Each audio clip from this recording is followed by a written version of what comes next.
क्योंकि श्याम सुंदर हर समय जो इनकी याद करते रहते हैं, अर्थात मैंने उनको समझाया कि आप उन्हीं को याद करते हैं। और श्याम सुंदर कहते कि मोहे ब्रज बिसरत नाही, मैं ब्रज को नहीं भूल पा रहा हूं, मुझसे भूला नहीं जाता, नंद बाबा यशोदा को मैं नहीं भूल सकता।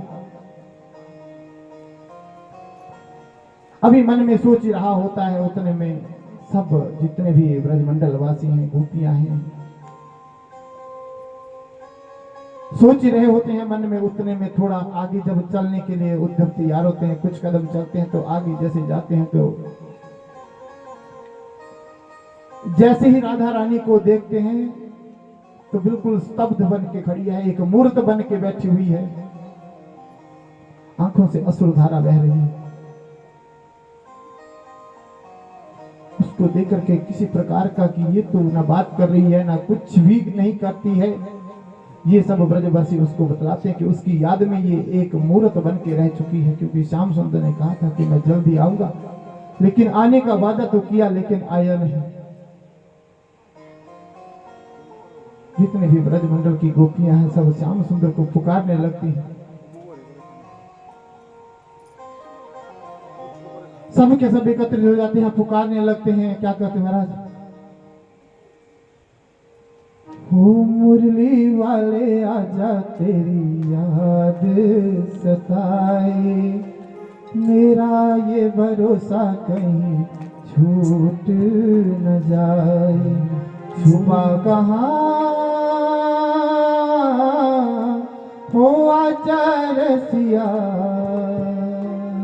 ओ मुरली वाले आजा तेरी याद सताए, मेरा ये भरोसा कहीं छूट न जाए, मुरली वाले आजा तेरी याद सताए, मेरा ये भरोसा कहीं छूट न जाए, ओ मुरली वाले आजा तेरी याद सताए, मेरा ये भरोसा कहीं टूट न जाए, मुरली वाले आजा तेरी याद सताए, मेरा ये भरोसा कहीं टूट न जाए, छुपा कहाँ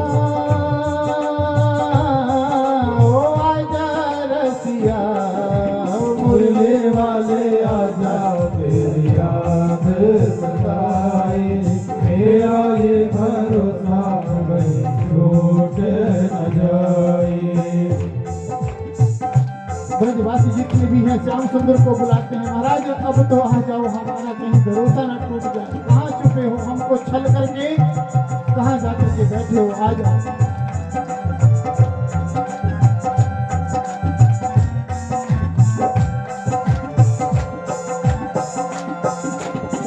मन ये पुकारे दिल के सहारे, मन ये पुकारे दिल के सहारे, मन ये पुकारे दिल के सहारे, मन ये पुकारे दिल के सहारे, नैन हमारे तेरा रास्ता निहारे, नैन हमारे तेरा रास्ता निहारे, पल पल पुकारे माता, ओ आजा रसिया, जाने वाले आजा तेरी याद सताए, मेरा ये भरोसा कहीं टूट न जाए, मुरली वाले आजा तेरी याद सताए, मेरा ये भरोसा कहीं टूट न जाए।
ये भरोसा कहीं छूट न जाए।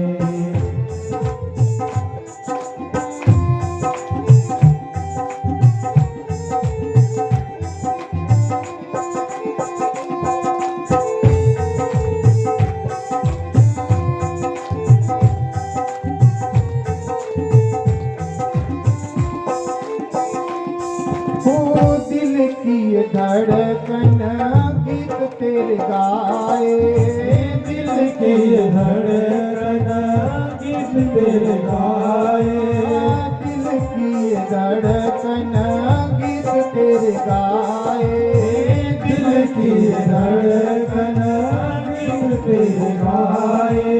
रोती है अखियाँ नीर बहाए, रोती है अखियाँ नीर बहाए,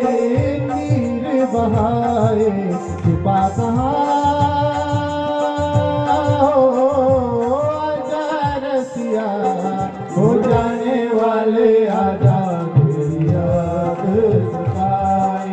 मेरा ये भरोसा टूट न जाए। हो जाने वाले आजा तेरी याद सताए। मेरा ये भरोसा छूट न जाए। भूलने वाले आजा तेरी याद सताए। मेरा ये भरोसा छूट न जाए।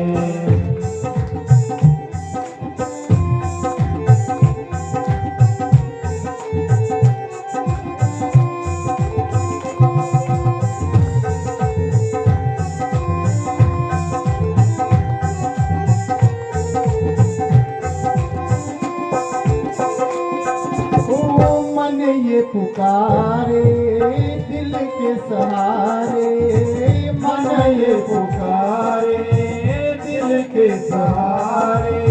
मन ये पुकारे दिल के सहारे, मन ये पुकारे दिल के सहारे। हो नैन हमारे तेरा रास्ता निहारे, नैन हमारे तेरा रास्ता निहारे। पल पल पुकारे, छुपा कहाँ हो आजा रसिया, हो मरने वाले आजा ये याद सताए। मेरा ये भरोसा छूट न जाए। हो मरने वाले आजा तेरी याद सताए।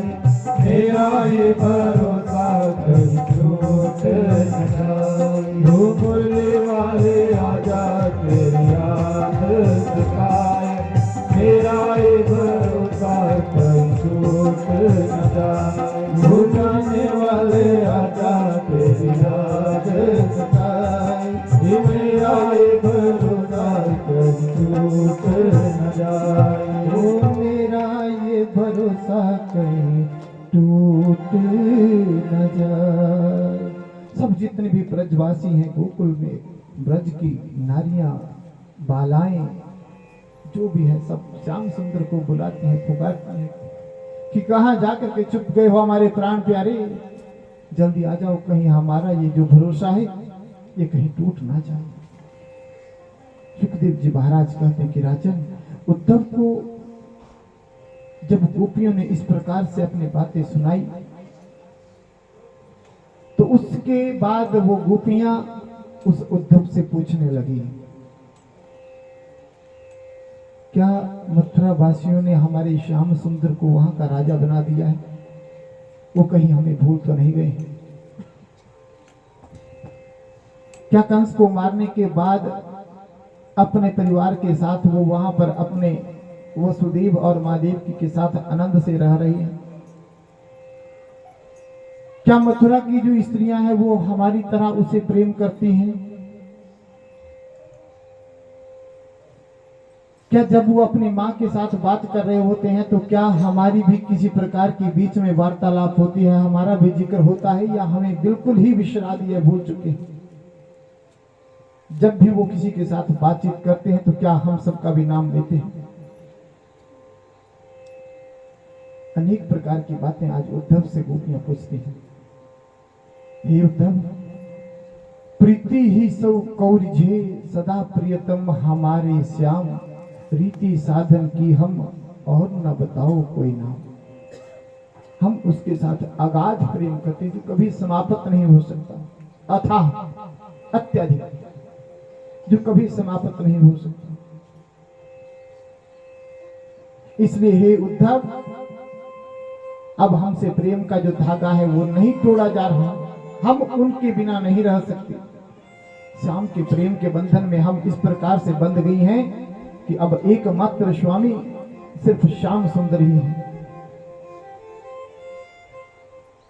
और कहते हैं कि रही मन धागा प्रेम का, मत तोड़ो चटकाए, टूटे से फिर ना जुड़े, जुड़े गांठ पड़ जाए।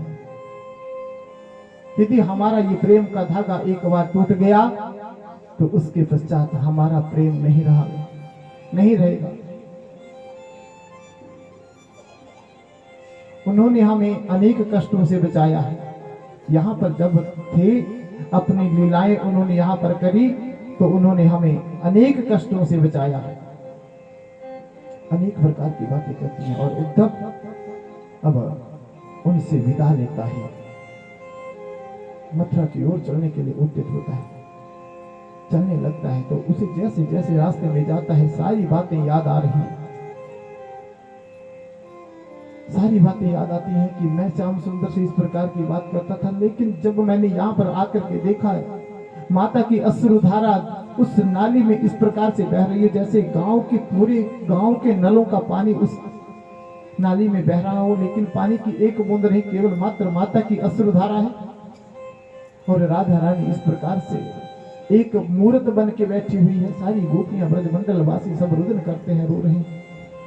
अपने मन में इस प्रकार से जब सोचता है तो उद्धव का ज्ञान जाता रहा और गोपियों से ज्ञानवान होकर के पुनः अपने श्याम सुंदर की ओर चलता है, पहुंचता है, उनके पास जाकर के पहुंचता है, प्रणाम करता है।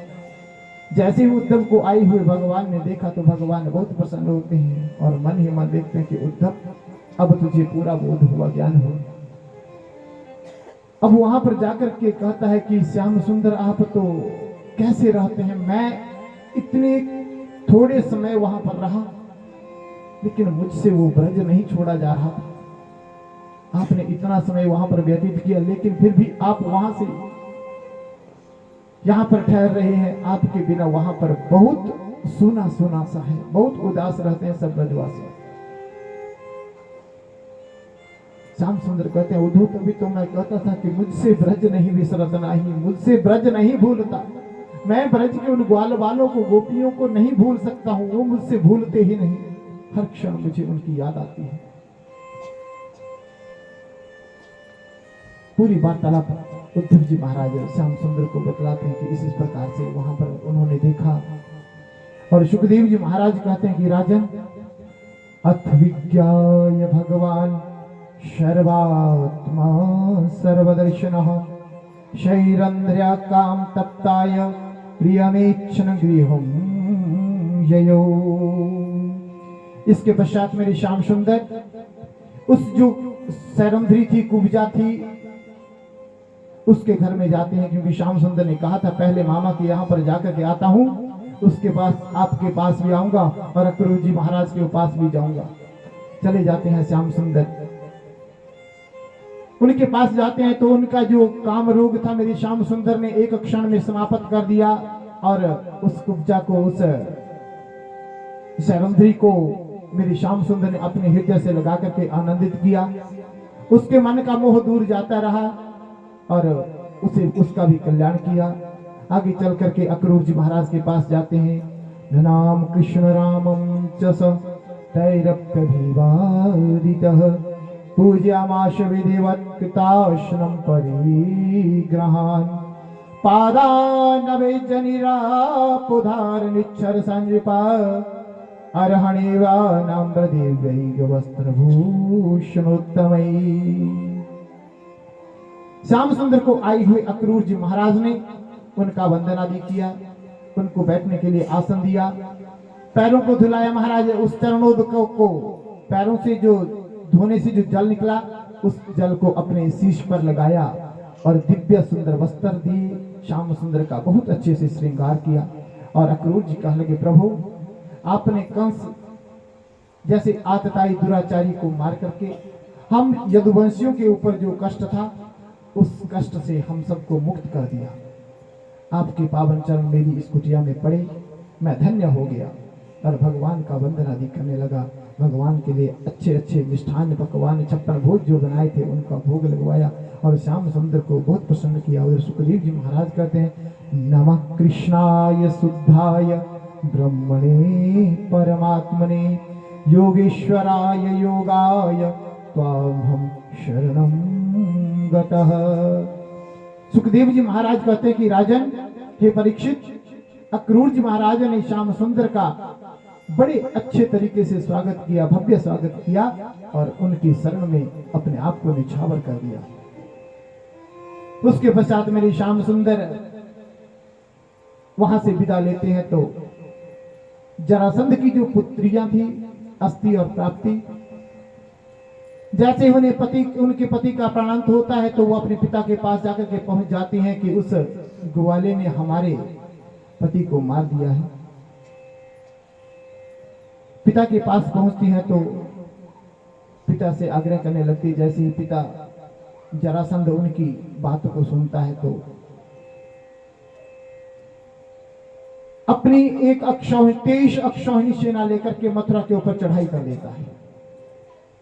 उन ग्वाल वालों को मारने के लिए 23 अक्षौहिणी सेना लेकर के चारों तरफ से मथुरा को घेर लेता है और जैसे ही आक्रमण करता है तो मेरे श्याम सुंदर के द्वारा परास्त होता है।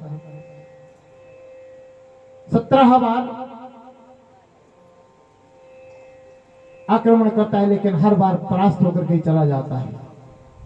परित्राणाय साधूनां विनाशाय च दुष्कृतम् धर्म संस्थापनार्थाय संभवामि युगे युगे।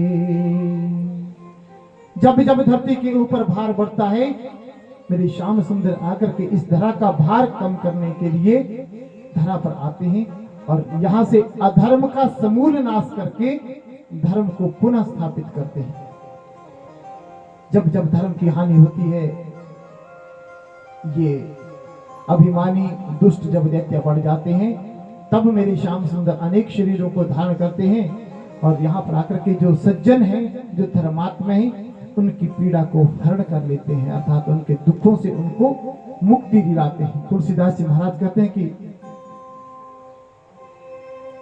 जब जब होई धर्म की हानि वाढ़ी असुर अधम अभिमानी। श्याम राधे श्याम राधे श्याम राधे श्याम श्याम राधे श्याम राधे श्याम राधे श्याम। तब तब प्रभु धरी विविध शरीरा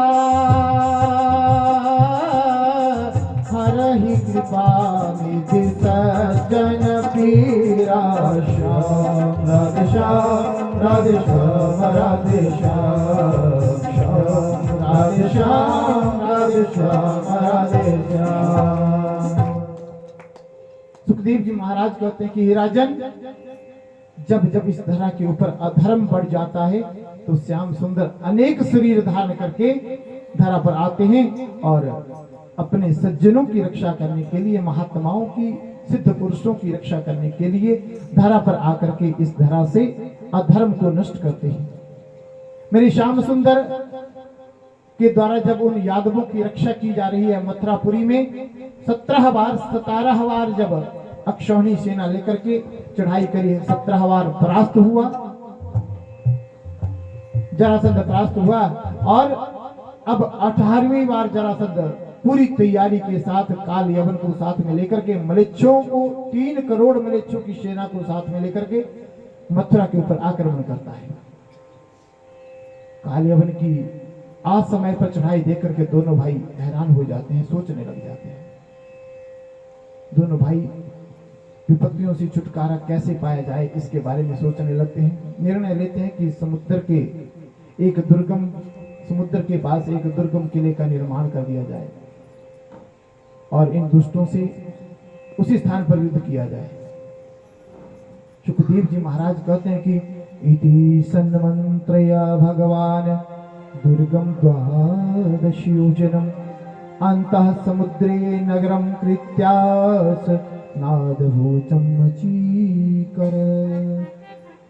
ऐसा सोच करके समुद्र के बीच में 48 कोस विस्तार से एक द्वारिका का निर्माण किया और अति अद्भुत सुंदर एक शहर बना दिया, वहां निर्माण कर दिया और भगवान ने योग माया के द्वारा उसका विस्तार भी कर दिया। सारे के सारे मथुरा वासियों को वहां पर जाकर के स्थापित कर दिया और जैसे ही जरासंध अपनी अक्षौहिणी सेना लेकर के वहां पर पहुंचता है तो और कालियाब्र को साथ में लेकर के पहुंचता है तो मेरे श्याम सुंदर और बलदाऊ ही वहां पर होते हैं, बाकी सबको समुद्र के बीच में उस शहर में जाकर के उनको स्थापित कर देते हैं योग माया के द्वारा।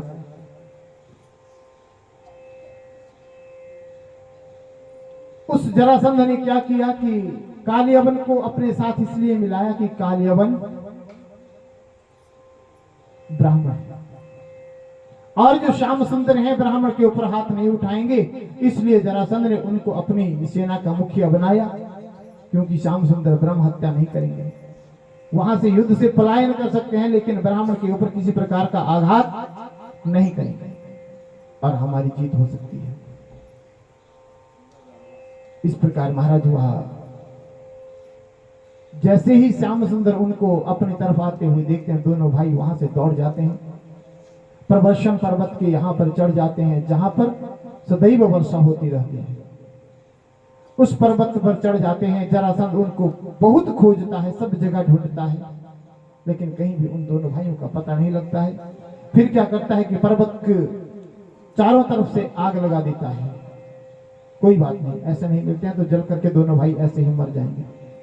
मेरे श्याम सुंदर और बलदाऊ जी 11 योजन उस पर्वत से कूद करके अपनी द्वारिका में जाकर के पहुंच जाते हैं। बोलिए द्वारिकाधीश भगवान की। अपने उस द्वारिका में जाकर के पहुंच जाते हैं। तो महाराज ये जो जरासंध है ये कौन था, मथुरा क्या थी, और जो प्रवर्षण पर्वत है वो क्या है। मथुरा हम आप लोगों का शरीर, मथुरा जो है वो हम आप लोगों का शरीर है और जरासंध हम आप सब लोगों का बुढ़ापा है। और जो प्रवर्षण पर्वत है वहां पर भक्ति और ज्ञान की नित्य प्रति वर्षा होती रहती है। किस प्रकार की वर्षा होती है, भक्ति और ज्ञान बरसता रहता है।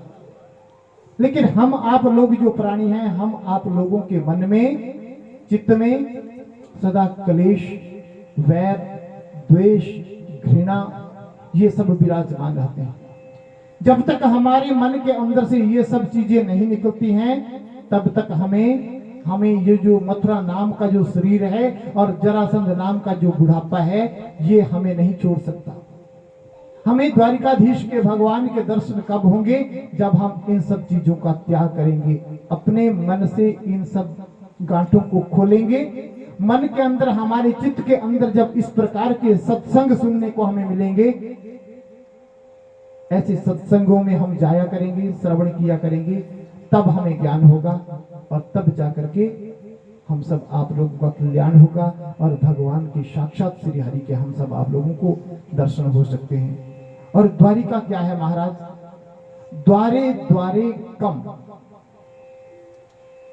द्वारे द्वारे कम विराजमानम तम द्वारिका, द्वारे द्वारे वेदम विराजमानम तम द्वारिका। जिसके हर दरवाजे में वेद का पाठ होता है वो है द्वारिका।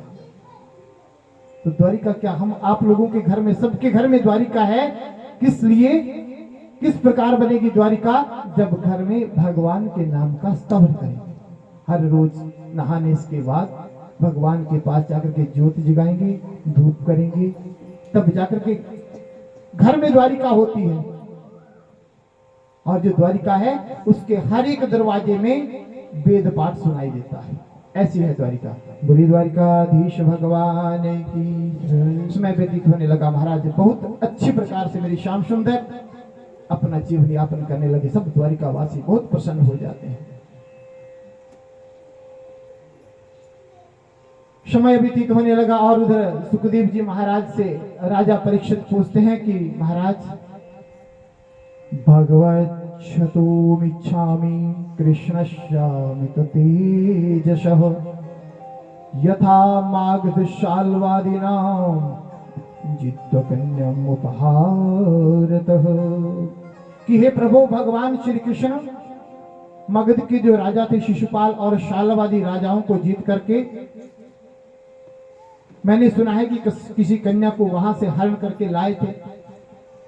कृपया आप इस प्रकार की जो मेरी श्याम सुंदर की और सुंदर सुंदर कथाएं हैं उनके बारे में मुझे बताइए। तो श्री सुखदेव जी महाराज कहते हैं, राजा आशीद भीष्म को नाम विदर्भाधिपतिर्महान तस्या पंच भवनम पुत्रा कन्यकाच वराननः। हे राजन, मैं तुम्हें एक श्याम सुंदर के जिसकी बात आपने करी उस आख्यान के बारे में बतलाता हूं। अत्यंत बलवान विदर्भ नरेश भीष्म, गंधर्व का राजा, विदर्भ का राजा भीष्म, उनके 5 पुत्र हैं। एक का नाम रुक्मी, दूसरे का नाम रुक्मरथ, तीसरा रुक्मबाहु, चौथा रुक्मेश और 5वां रुक्ममाल। और सर्वगुण संपन्न उनके एक पुत्री है, उसका नाम है रुक्मणी। उनकी जो एक पुत्री है, कन्या है, उसका नाम रुक्मणी है।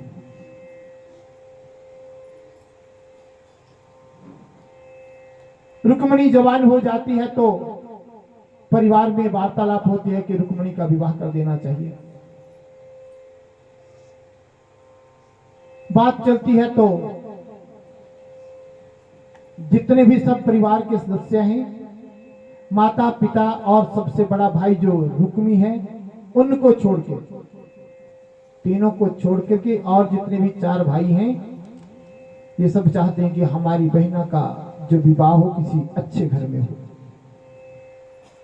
लेकिन जो रुक्मी है, भीष्म का जो पुत्र रुक्मी है, वह अपने सखा शिशुपाल को वचन दे चुका है कि मैं अपनी बहन का विवाह तेरे साथ करूंगा।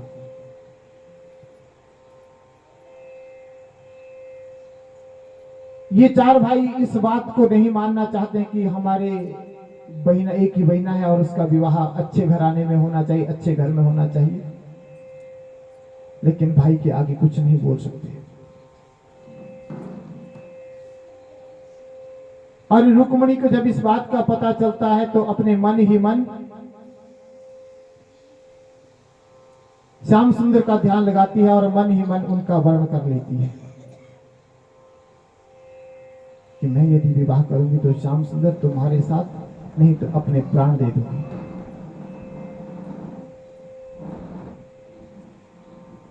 रुक्मणी के माता पिता और रुक्मी को छोड़कर शेष भाई अपनी बहना का विवाह कृष्ण से ही कर देना चाहते हैं। बोले ठीक है, कर देंगे। लेकिन जो बड़ा भाई है वो बड़ी जिद करता है, जिद पर अड़ जाता है। उसने जो अपना पक्ष रखा कि मैंने शिशुपाल को वचन दिया है, जुबान दी है और तुम्हारा विवाह वहीं पर होगा। रुक्मी ने किसी की नहीं सुनी, सबकी अनदेखी करता हुआ शिशुपाल के साथ अपनी बहना का रिश्ता पक्का कर देता है। तारीख तय कर दी जाती है, तिथि तय कर दी जाती है। सारा वृत्तांत रुक्मणी को भी ज्ञात हो जाता है, पता लग जाता है। बहुत दुखी होती है। दुखी होती है तो उनका जो एक बहुत प्रेमी ब्राह्मण था, उस ब्राह्मण को बुलाया जाता है। सुदेव नाम का ब्राह्मण, उस ब्राह्मण को रुक्मणी बुलाती है और अपने हाथों से अपने श्याम सुंदर के लिए एक पत्र लिखती है। लिख करके उस ब्राह्मण के पास देते कि ब्राह्मण देवता, आप मेरा ये संदेश द्वारिकाधीश के पास जाकर के पहुंचा देना। द्वारिकाधीश के पास जाकर के पहुंचा देना, और ब्राह्मण को जिस प्रकार से आदेश होता है ब्राह्मण चल पड़ता है।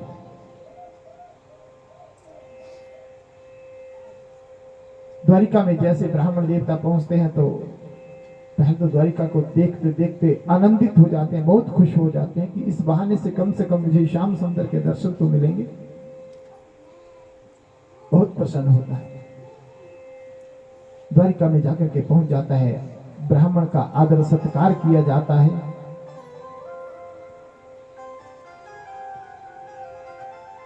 ब्राह्मण का आदर सत्कार किया जाता है, और जो पत्र रुक्मिणी ने दिया था वह श्याम सुंदर को दे दिया जाता है। श्याम सुंदर हाथ में लेते हैं, पुनः कहते हैं कि नहीं ब्राह्मण देवता जो कुछ लिखा है आप ही खुद पढ़ करके सुना दो।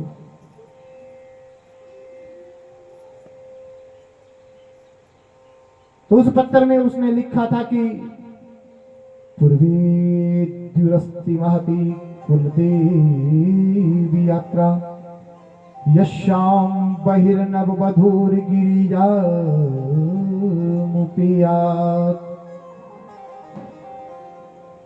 उस पत्र में लिखा था कि महाराज मैंने आपको अपना पति बनाने का संकल्प कर लिया है, लेकिन मेरा जो भाई है वह मेरा जो ब्याह है वह शिशुपाल के साथ करना चाहता है। और साथ में यह भी लिखा महाराज की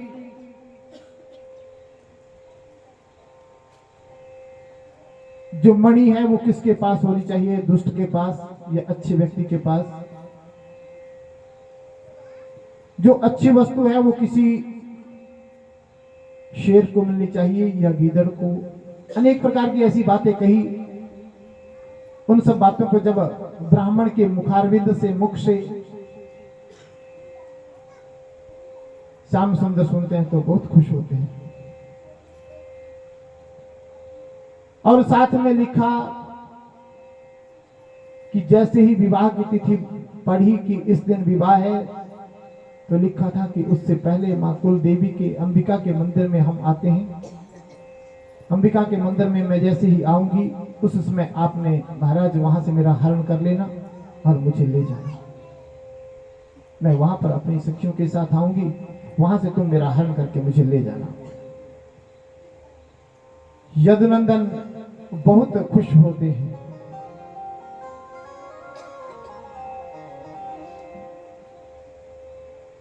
गए बाबा सज